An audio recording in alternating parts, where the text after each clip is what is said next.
senior correspondent, Stephen Colbert. We've done sort of like Museum of Broadcast Communications kind of talking about it, but we have never revealed the secrets of The Daily Show before. This is the first time. More often than not, it's not that hard to figure out what we're going to be writing for that day. And if we've done our job successfully, we have some stuff prepared from the previous day, so it's not a terrible That sounds scramble. like anyone could do that. Mm-hmm. Anyone could, Stephen. Is that one of the secrets we're revealing today? That's right. Is that anyone can do The Daily Show at home for just pennies a serving? And now the American Civil Liberties Union, or NAMBLA, wants the Pentagon to release all the images from the notorious prison. The few photos released last year triggered international outrage, as well as convictions of military officials from private all the way up to staff sergeant. We don't really talk that much about having a mandate as much as like kind of like the general principle of the show, which is to try to do like the smartest, funniest take on the news without sounding like self-righteous ass. People always ask, like, who are the weirdest guests, or what are some of the stranger moments you've had with guests? And Val Kilmer, for some reason, just took a shine to the show, took a shine to John, and wanted to come on the show during a time where I'm not even sure he had a movie coming out. And he arrived 3 hours early. And we're like, what do we do with Val Kilmer, you know? We have an obligation to present a truth-like substance, you know? It doesn't have to be factually 100% correct.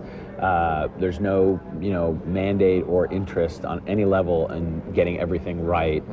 We want to be generally correct. We don't want to mischaracterize situations or facts or anything like that, but we certainly will twist things around or massage them to fit the humorous point that we're making, and we don't feel any guilt about that at all. They took this good, clean family entertainment and turned it into smut. But Cooter's taking a stand.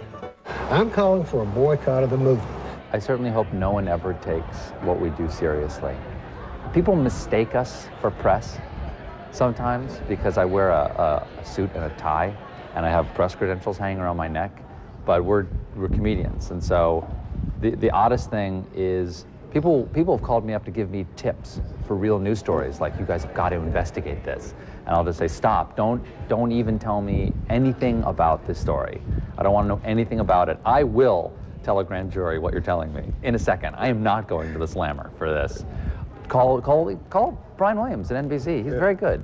Cooter doesn't want you to go see this film. This is Cooter we're talking about here. Who's Cooter again? He was the mechanic. Man, that guy. Look, I have no desire to club baby seals. And a lot of times, no offense, and a lot of times that's what it feels like when you're interviewing someone in the field. And so I always talk to the producers and say, let's find a way to do this where it's not just sort of, waiting for the animal to come out of its hole so until you beat it. The spirit of the South was a spirit of oppression. Kids love symbols of repression. It's just fun. It's on top of a car. It was also fun to lynch black people at one time in this country. A lot of fun. See, that's where you and I differ. There's got to be some satirical point, because it's very easy to turn on a camera and take advantage of someone, because the camera lobotomizes the subject that it's pointed at. You want to seem intelligent when you're talking on camera. You can't seem intelligent and be intelligent at the same time because you're thinking about thinking. And so that's what happens to people when you point a camera at them. And that's an unfair advantage that a reporter has over anyone, whether they're doing it for straight news or whether they're doing it for satirical purposes. And so, I try to stay cognizant of that. And I don't really like doing that. I'd much rather seem like the idiot myself.